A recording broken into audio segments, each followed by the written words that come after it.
শহীদ রাষ্ট্রপতি জিয়াউর রহমান যখন মৃত্যুবরণ করেছেন, পুরো দল পুরো এই নেতৃবৃন্দ একথা বলতে পারে নাই উনি ন্যূনতম কোনো অসৎ কর্মকাণ্ড করেছে। সুতরাং আমার নেতা বর্তমান দলের ভারপ্রাপ্ত চেয়ারম্যান মহোদয় উনিও ওনার পিতার সেই আদর্শকে ধারণ করে লালন করে পালন করে এমনকি সেটা প্রতিষ্ঠিত করবে ইনশাআল্লাহ। আমি শুধু আপনাদেরকে দুই একটি কথা বলে আমি শেষ করতে চাই।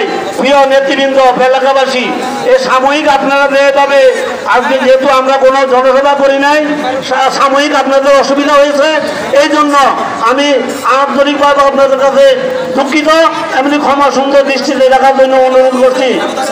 প্রিয় নেতৃবৃন্দ, আজকে কিন্তু এখানে আমাদের কোনো সমাবেশ করার কথা ছিল না।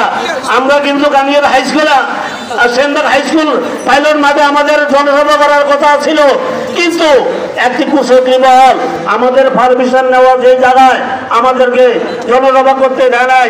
যারা আজকে আমাদেরকে আপনাদেরকে সেনবাগে পাইলট হাইস্কুল মাটিতে জনসভা করতে দেয় নাই, তাদের জায়গায় সেনবাগ হলে না ইনশাআল্লাহ।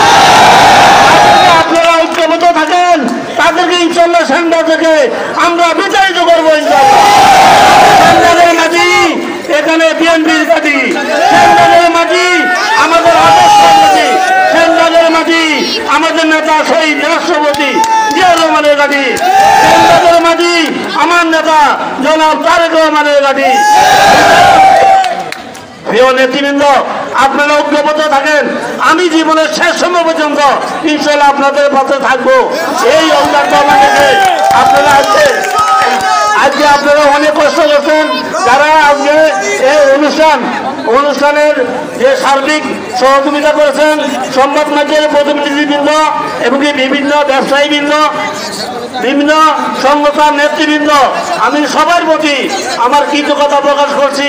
পাশাপাশি আমি আপনাদের সবাইকে আশ্বস্ত করতে চাই, ইনশাআল্লাহ যতদিন আল্লাহ আমার হায়াত রাখে আমি সেনবাগের মানুষের, সেনবাগের প্রশাসনের, সেনবাগের জনগণের সাথে থাকবো।